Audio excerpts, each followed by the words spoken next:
Donc, pour terminer ce troisième volet de cette série sur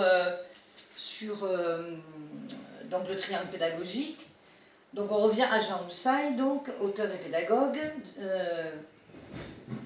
qui présente la relation pédagogique comme un triangle donc composé de ces trois éléments, le savoir, l'apprenant et le formateur. De ces trois éléments, deux se constituent comme sujet, c'est-à-dire en relation, tandis que le troisième doit accepter la place du mort ou à défaut du fou. Alors soyons bien clairs, le mort et le fou, il faut les prendre en référence au jeu de cartes du bridge, que vous pratiquez tous, je n'en doute pas, où effectivement il y a trois joueurs autour d'une table, où il y en a deux qui sont en relation, exactement comme le modèle proposé là de Jean Houssaye, deux sont en relation privilégiée, et le troisième ne joue pas vraiment, mais on ne peut pas jouer sans lui, étant donné qu'on va utiliser ces cartes pour pouvoir jouer les deux autres ensemble. C'est sur ce principe-là. Et donc, Jean Houssaye a utilisé, comme quoi tout est possible, par analogie, le jeu du bridge, pour expliquer la relation pédagogique. On va rentrer dans le détail. Donc, ici, le sujet, il y a une définition, page 5 du diaporama, vous pourrez aller vous y référer, mais nous en avons déjà parlé. Alors, le mort est vraiment celui qui établit un trou quelque part dans la relation et qui n'est pas vraiment le sujet. En fait, il est indispensable, sans lui, il n'y a plus de jeu.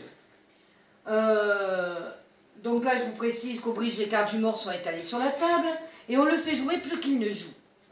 Et il a une place bien assignée, définie, et qui se déroule grâce aux autres. Le fou, en bout de course, comme le précise Jean Houssaye, c'est celui qui refuse en fait cette relation-là, cette règle du jeu-là, et du fonctionnement qui est établi par les deux autres. De fait, on ne peut le reconnaître comme sujet, et je ne peux établir de relation privilégiée avec lui.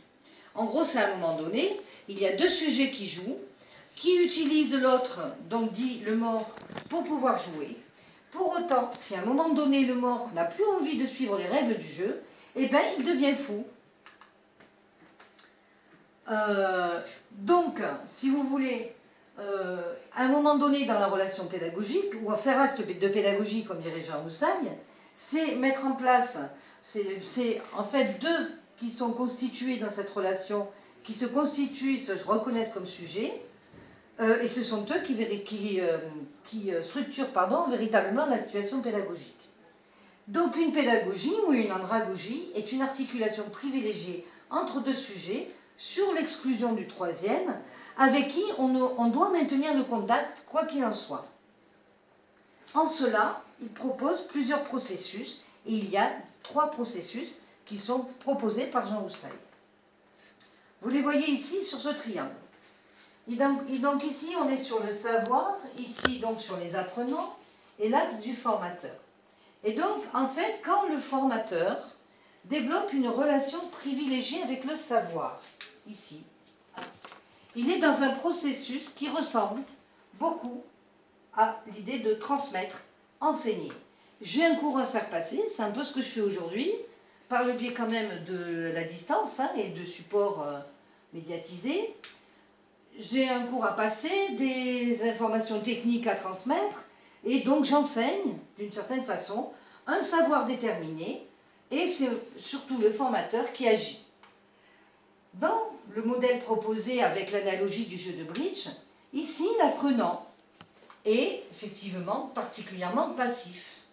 On ne vous demande pas, là pour le coup, je ne vous demande pas de réagir déjà d'une part parce que vous n'êtes pas là, mais en plus s'il y avait le groupe en présentiel, ce serait un moment de cours avec un exposé. De fait, il faudrait que les apprenants développent l'écoute et ainsi de suite. Dans cet autre processus ici, on peut voir que la relation privilégiée entre deux sujets, et donc entre celle du formateur et celle de l'apprenant, cette relation privilégiée développe un processus qui est celui de former, communiquer. Le savoir, ici, est donc à la place du mort, à savoir que l'on utilise, si le formateur et l'apprenant sont dans la même salle en formation, c'est bien qu'il y a un savoir ici, quelque part, qui fait lien. Sauf que c'est une relation privilégiée entre apprenant et formateur.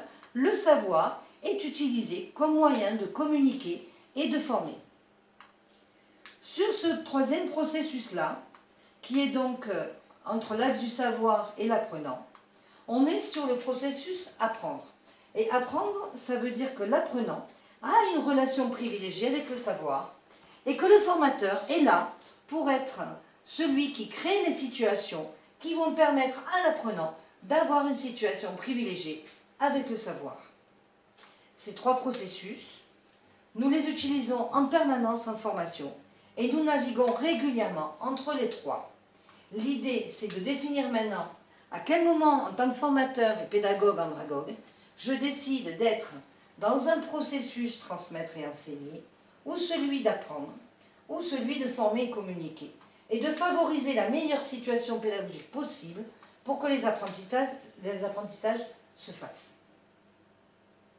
On va voir la suite ultérieurement, comment un mort peut se transformer en fou, que ce soit l'axe du savoir, l'axe du formateur ou sur les apprenants.